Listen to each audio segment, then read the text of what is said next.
Welcome to our third Advent talk, the third of the last things, heaven. Sidney Smith was a canon of Bristol Cathedral in the early part of the 19th century. He then went on to be a canon of St Paul's Cathedral in London, and he had a reputation as something of a bon viveur. He also had a remarkable sense of humour, a clergyman well worth studying. This was his description of heaven. It's worth holding on to. Heaven, he said, is eating pâté de foie gras to the sound of trumpets. I love that image. I'm very fond of foie gras, and I play the trumpet, so obviously I identify with it. It's a vision which few could rival for its sheer improbable splendour. But the truth might be that each of us will get what we most want when we get to heaven, and in due course the eternity of it reveals whether we've arrived in heaven or hell. In the scriptures as a whole, belief in the future fulfilment of heaven was a late development. For most of the Old Testament, the emphasis was creating a better situation on earth. 400 years before Christ, the prophet Zechariah tells of the return of the people from exile in Babylon.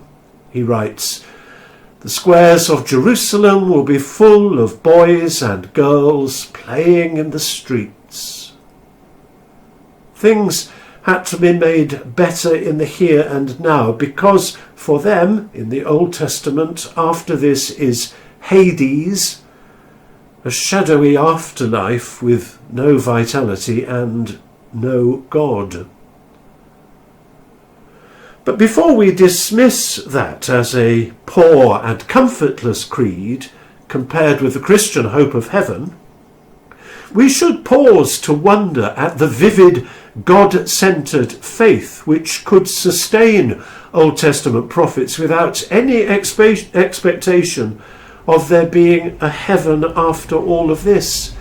And I think we Christians often squander the treasure of our Easter faith self-indulgently, as though the sole significance of the resurrection of Jesus is that it guarantees our own. There's much to be said for living the life of this world for God in utter thankfulness, as if it is the only one we're going to get. For if we cannot love God here and now unconditionally, I can't imagine why we'll be able to do it later.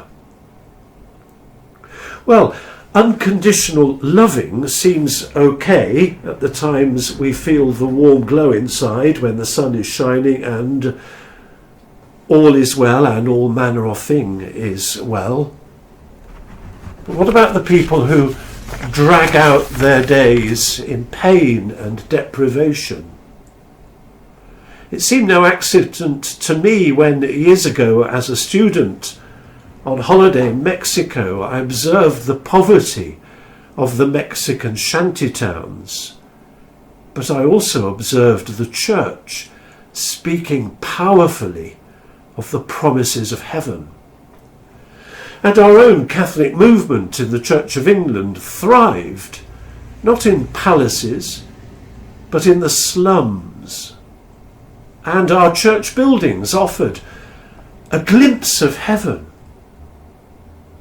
When our circumstances are terrible, perhaps we need the hope of heaven to keep us going.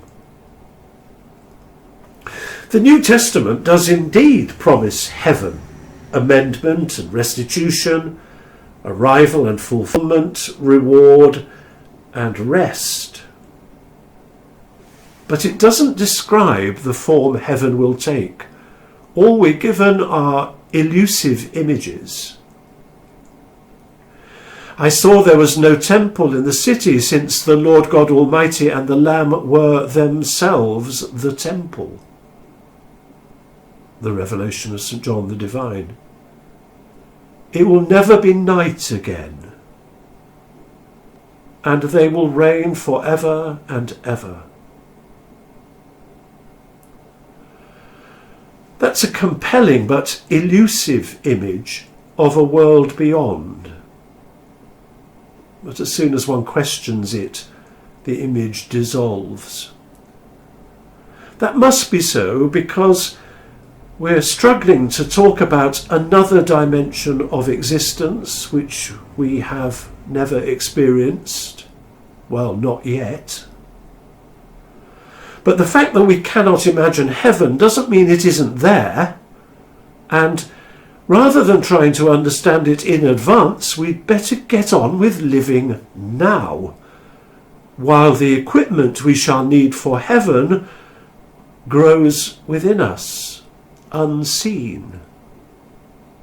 Unconditional love, self-sacrificial love, growing within us, unseen. That, the New Testament tells us, is the coinage of heaven. That said, let me offer 3 other images of heaven from 3 very different writers that might offer some clues about the things we need to develop now to give us a better chance then. Ladislaus Boros was a Roman Catholic philosopher, and he says in his book The Moment of Truth that self-abandonment, the same as unconditional love, is the one way in which any human being really begins to be. I think we know that. I think we know that when we give of ourselves without regard for ourselves, we are truly and deeply ourselves. We get a glimpse of this truth when we love someone or something completely.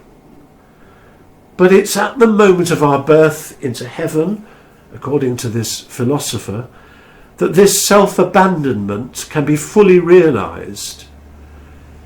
At that moment, he says, the individual existence stands suddenly awake and free on the frontier of the whole of reality. Being flows towards him or her like a boundless stream of things, meaning, persons and happenings. Yes, God himself stretches out his hand for him or her. So entering heaven for this writer is joyful self-abandonment or unconditional love, meeting God's life and reality, and this world is the place we can begin to form the habit to live life like that. But that might sound a rather isolated individual exercise, and I've firmly been of the opinion that heaven is social. So to counteract it, I need my second clue, which Austin Farrer, great Anglican theologian, gives me in his book, The End of Man. Like it or not, heaven is other people.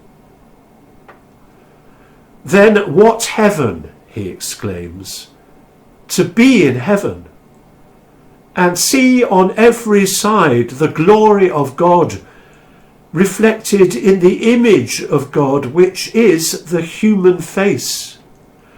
What heaven to be in heaven and to delight without a barrier in the company of 1,000 friends, when all reserves are down and all hearts open, and we shall care for the handiwork of God impartially, whether it happens to be in another or in ourselves. They shall be his people, and God himself shall be with them as their God. Beautiful. And my last clue from Gregory, Bishop of Nyssa in the 4th century. For him, heaven is not the end of a journey. In his commentary on the Song of Songs, he says that our journey is nothing less than a journey into God. And since God is infinite, there can be no journey's end. Through all eternity, the road runs on. So there's no boredom in store for holy monotony, no unending adventure, but surprise and us. Quote, for he that is ascending can always climb higher, and for him who runs towards the Lord, the open field of the divine course is never exhausted. We must therefore constantly arouse ourselves and never stop drawing closer and closer in our course. All of a sudden, pâté de foie gras, eaten to the ringing of trumpets, seems rather ordinary.